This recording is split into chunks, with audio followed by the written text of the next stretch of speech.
তারা হয়তো এই হাদিস জানে না, আল্লাহ পাক ওদের কানের মধ্যে আমার এই হাদিসটা যেন পৌঁছে দেন, আমিন। নবী সাল্লাল্লাহু আলাইহি ওয়াসাল্লাম বলেছেন, আমি মেরাজের রাতে যখন গিয়েছি তখন এক শ্রেণীর মানুষকে দেখেছি, ওদেরকে শাস্তি দেয়া হচ্ছে। কি শাস্তি? জাহান্নামীদের রক্ত এবং পুঁজ ওদেরকে খেতে দেয়া হচ্ছে। জিবরাইল আলাইহিস সালামকে জিজ্ঞাসা করা হলো যে এরা কারা? তিনি বললেন, এরা আপনার উম্মতের সেই সব ব্যক্তি যারা মাদকদ্রব্য সেবন করত।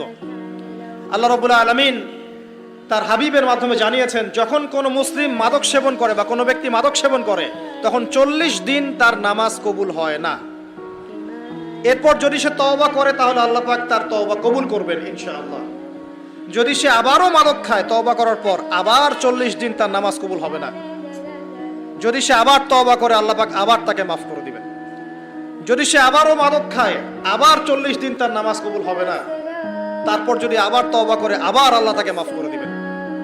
এরপরেও যদি সে আবার মাদক দ্রব্য সেবন করে, নবী সাল্লাল্লাহু আলাইহি ওয়াসাল্লাম বলছেন তাকে আল্লাহ রাব্বুল আলামিন পরকালে মৃত্যুর পরে তিনাতুল খাবাল পান করাবেন। তিনাতুল খাবাল।